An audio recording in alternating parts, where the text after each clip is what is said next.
Indoor photography settings is something that I'm asked about all the time. So that's what I want to talk about in today's video.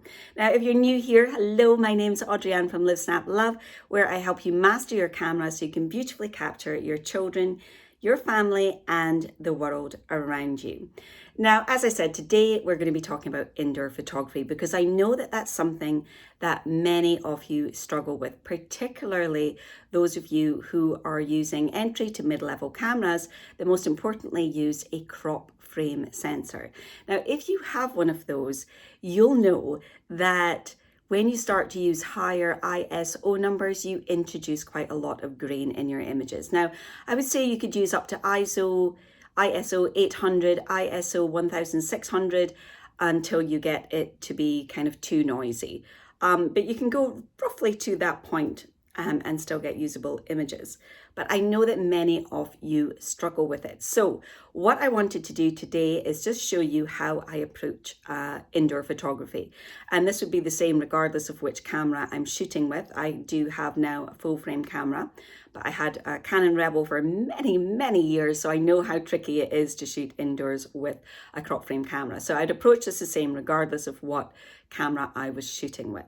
So I'm going to do that. And as you can see, I'm actually sitting here in the floor in my living room because I'm just going to show you how I would approach this and some of the mistakes that you might be making so that you don't make them again. Okay, so first of all, we're just going to talk a little bit about where to place your subject in regard to the light. So at the moment, I'm actually facing out into a window. So I'm facing out into what's left of the light. We're getting quite dark here because it's getting a little bit later on in the day. And there's relatively good light on me at the moment. Now, I want to show you what some people do and the mistake that they make is that instead of having their subject kind of face into the light that I'm doing here, they will do something like this and have the light coming from behind. Now, that's absolutely fine, but what that does mean is that you then have to use a higher ISO number. To get the exposure then correct on me, we're going to have to use a higher ISO number.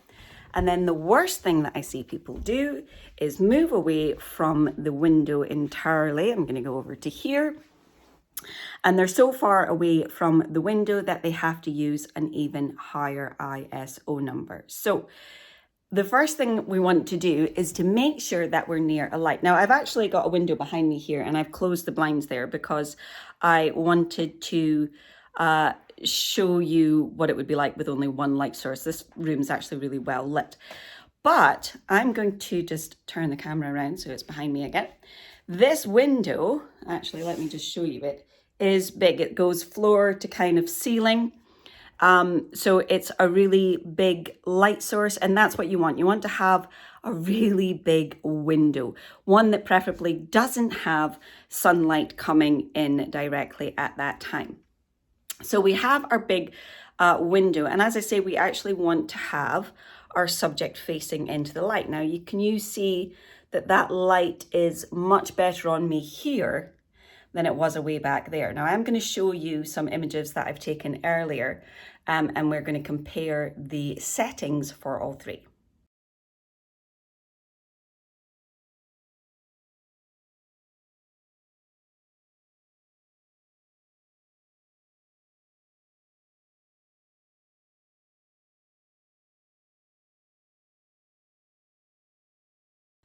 So here I am sitting again in front of my window. I have the couch behind me here because I've actually moved this out of the way so that I can use this area right in front of the window because that's where I want to place my subject. The closer I can get them to this light source, the more light I can get onto them and the lower an ISO number I can use, or the more play I have or wiggle room I have with my other settings. Just going to show you where I have my little Blue Bear set up. So I just want you to show how close they are to that window. Now, you don't have to have them as close as that. If you don't want the window in the frame, you can feel free to take them further out. But the reason I have them so close there is so that I can use the light coming in and get as much light onto the subject as possible. So when I have my subject placed correctly in the light, so I'm using a large light source, get lots of light on my subject, I place them close to that to get as much light to them as possible, then I'm going to set up my camera. So I shoot in manual mode, and I recommend that you do the same, because manual mode is going to give you the control over your settings that you want. Now, if you're not sure about shooting in manual mode, we do have a manual mode cheat sheet. You'll find a link to that in the description underneath this video, so go and grab that. So anyway, I'm shooting in manual mode, and the first setting I would put in is my aperture. So your aperture is basically that hole there in your camera lens that opens and closes to let more or less light in. So obviously, as you can imagine, we want a large aperture to let in as much light as possible. Now, when shooting indoors, I will typically be at somewhere around 2.2, 2.8, 3.2, somewhere along those lines. So I'm just going to give you a number. So around about f2.8, it's obviously going to depend on a lot of different factors, but starting around there when you're indoors. You don't want to use too large an aperture for many cases, because it could kind of throw off your focus. You won't have enough of the area in focus. So I'm typically around there. I will shoot at f1.8, f1.4 if I have to, but I'm around that area generally when photographing one person. The next thing that I would plug in is my shutter speed. Now, for these images, I've used a shutter speed of 1/400. Now, I don't need that for a stationary object like this. I can definitely go way lower than that. The reason I've chosen 1/400 is usually if I'm photographing, it is a person. And for me, it's usually a child. So I like to have that higher shutter speed in order to make sure that I don't get motion blur in my image. But again, you could use lower than that if need be. So don't feel that you have to stick around that amount, but that's generally where I am when shooting indoors. Now, at the moment, because I have my subject so close to the light source, that has enabled me to use ISO 200.